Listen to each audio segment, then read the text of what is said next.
من الذين يكتمون ما أنزل الله من الكتاب يشترون به ثمنا قليلا أولئك ما يأكلون في بطونهم إلا النار ولا يكلمهم الله يوم القيامة ولا يزكيهم ولهم عذاب أليم. آمنت بالله. أما بعد قال النبي صلى الله عليه وسلم العلماء ورثة الأنبياء.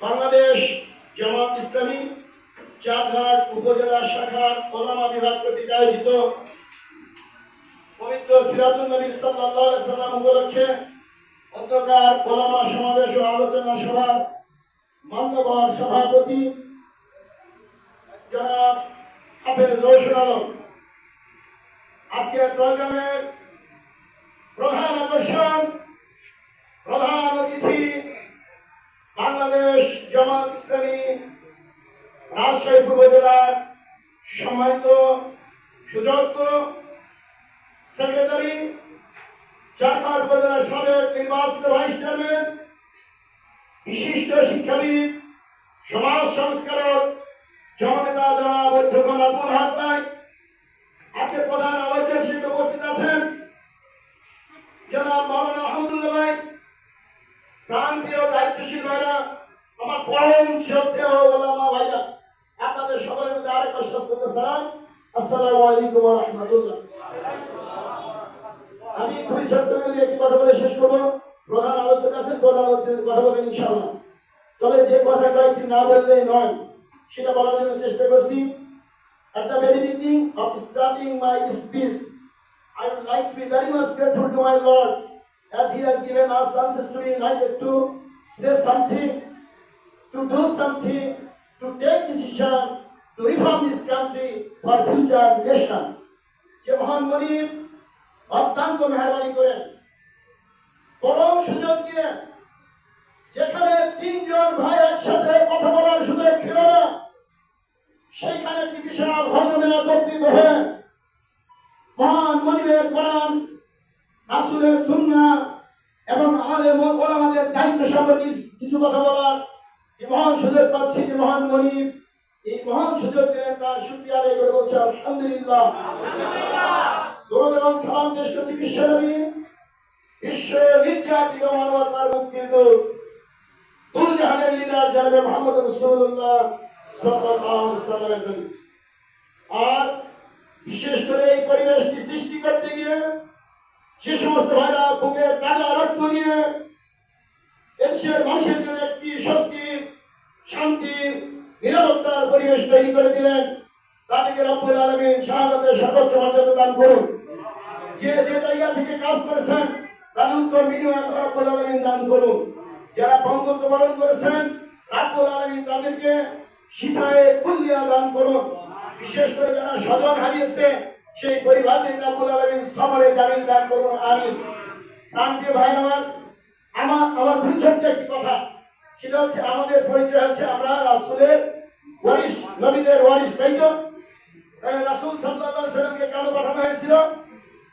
রাসূল সাল্লাল্লাহু আলাইহি ওয়াসাল্লামকে পাঠানো হয়েছিল to uproot all kinds of man-made laws and issues, and uprooting all kinds of man-made laws and issues, there must be established Quranic injunction.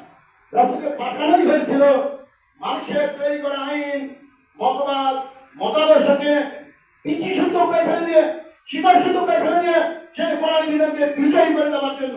প্রান্তীয় ভাইরা, যদি আমরা তার ওয়ারিস বলে দাবি করি, আজকে আপনার আমার ইমানি দায়িত্ব, নৈতিক দায়িত্ব, ওলামা হিসেবে দায়িত্ব, সেই দায়িত্বটি হচ্ছে আমার আপনার প্রিয় মাতৃ বাংলাদেশে মানুষের তৈরি করা যত আইন, যত মতবাদ, যত মতাদর্শ, যত ইজম রয়েছে, সেটাকে শিকড়ের সুতো উপায় ফেলে দিয়ে কোরআনী বিধানকে বিজয়ী করবার জন্য যার যার জায়গা থেকে সক্রিয় ভূমিকা পালন করতে হবে।